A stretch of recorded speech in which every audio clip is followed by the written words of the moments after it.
Well, hello and welcome to Bread of Life, a daily devotional program which each week features a different area pastor.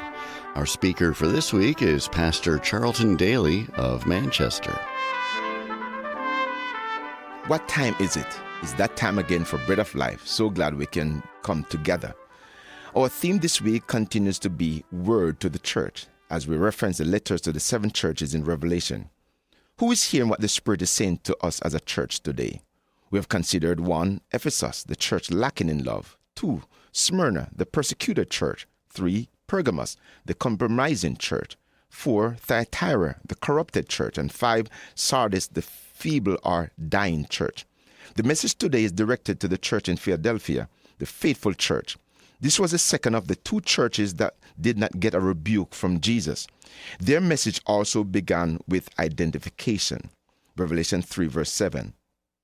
And to the angel of the church in Philadelphia write, These things says he who is holy, he who is true, he who has the key of David, he who opens and no one shuts, and shuts and no one opens. As the Lord identifies each church, he also identifies himself in a way that coincides with whatever he's addressing at that particular church. When John saw Jesus in Revelation 1, he used different descriptions that were for a specific purpose. This time he identifies himself as holy. That means he's pure and perfect. True. He is the truth. He cannot lie. He has the key of David. That means he has kingly authority to shut and to open. Sometimes we need to be reminded of the God who is for us, in us, and who is working through us. Who is like our God? Who can be compared to him? He is still the King of kings and Lord of lords. After identifying the church and himself, he then moved to commendation. Revelation 3 verse 8. I know your works. See, I've set before you an open door, and no one can shut it. For you have a little strength, have kept my word, and have not denied my name. The Lord sees and knows where we are. He knows how faithful or unfaithful we have been. Although this church did not have great strength, they had great faith. They held on to the word of the Lord. They kept on believing and did not deny him. Now he commends them. Whatever we do for the Lord may not always be noticed by men, but the Lord always sees. It is for him that we work anyway. After his commendation, now he moves to promising protection. Revelation 3 verse 9 to 10.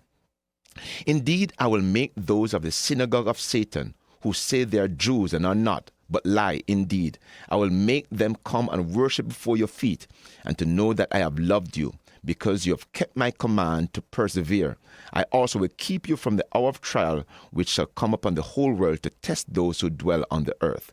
The promise of the Lord are sure and secure, and this church in Philadelphia is being promised divine protection. It is reassuring to know that we do not have to fight our battles ourselves. The Lord has promised to fight for us. He is on our side. The battle is not yours, it's the Lord's. Now he moves to exhortation. Revelation 3 verse 11 to 12. Behold, I am coming quickly. Hold fast what you have, that no one may take your crown. He who overcomes, I will make him a pillar in the temple of my God. He shall go out no more. I will write on him the name of my God and the name of the city of my God, the new Jerusalem, which comes down out of heaven from God, and I will write on him my new name.